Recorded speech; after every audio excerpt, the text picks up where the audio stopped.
Corporate Secretary PT Bank Mandiri Persero Tbk Adhika Vista menyampaikan bahwa pertumbuhan tersebut seiring dengan penyaluran kredit yang disesuaikan dengan kebutuhan nasabah serta penyediaan solusi pembiayaan tepat sasaran.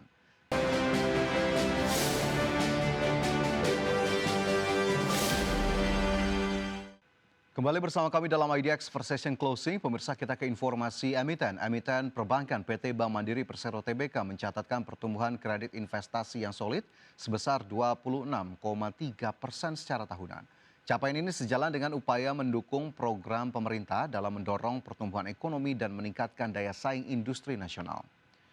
Corporate Secretary PT Bank Mandiri Persero Tbk Adhika Vista menyampaikan bahwa pertumbuhan tersebut seiring dengan penyaluran kredit yang disesuaikan dengan kebutuhan nasabah serta penyediaan solusi pembiayaan tepat sasaran.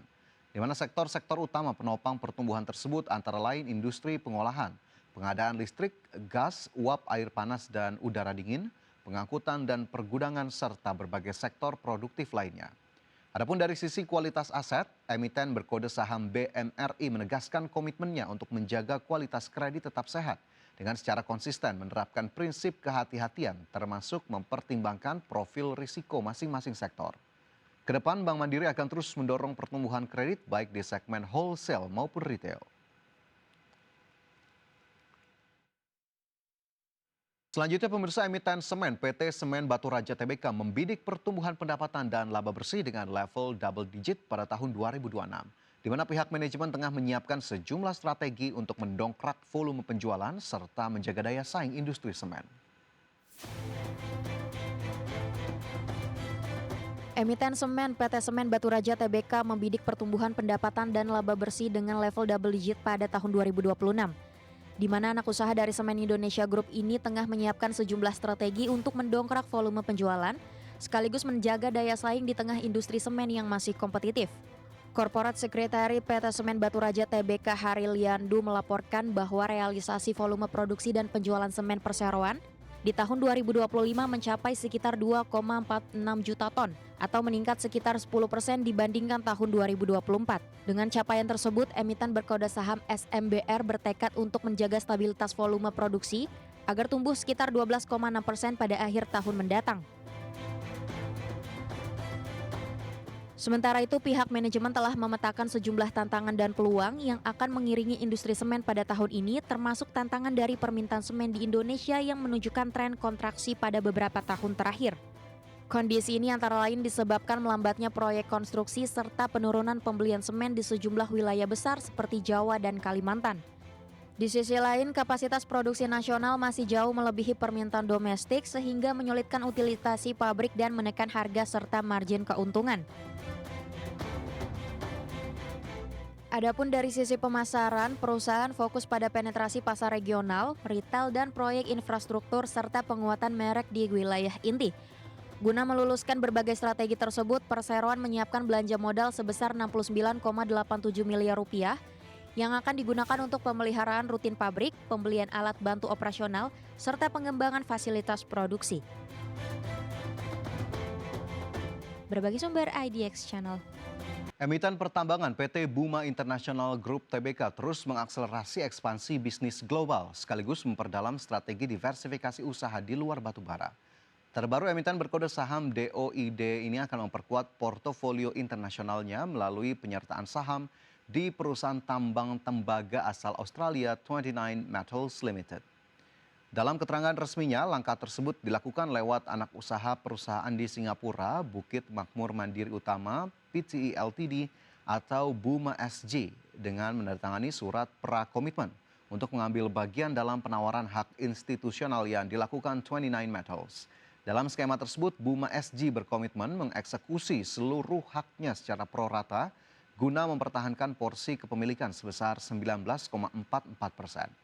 Adapun nilai transaksi penyertaan saham tersebut mencapai 29,16 juta dolar Australia dengan mengambil 72,9 juta saham baru pada harga 0,4 dolar Australia per saham dan penyelesaian transaksi dijadwalkan pada 28 Januari 2026.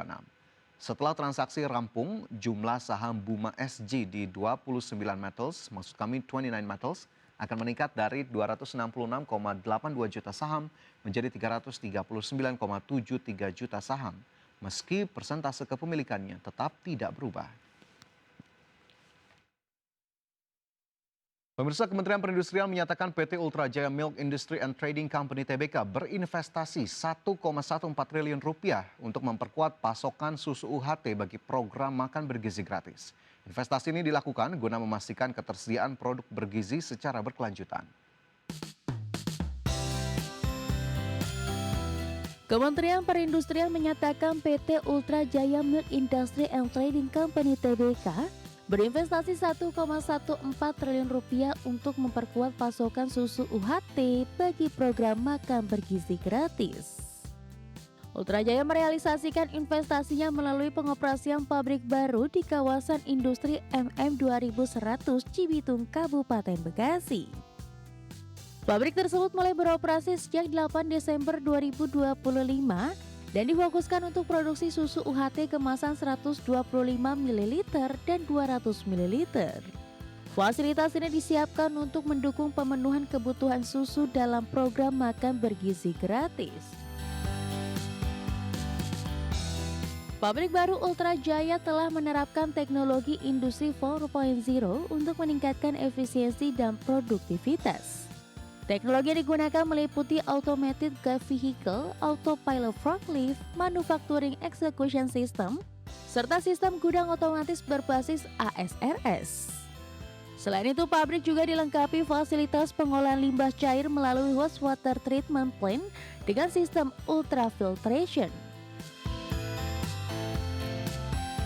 Dari sisi hulu, Ultra Jaya mengelola 2 peternakan sapi perah di Bandung dan Sumatera Utara dengan total sekitar 7.000 ekor sapi. Perseroan juga berencana menambah investasi untuk 4.000 ekor sapi perah guna memperkuat pasokan susu segar domestik.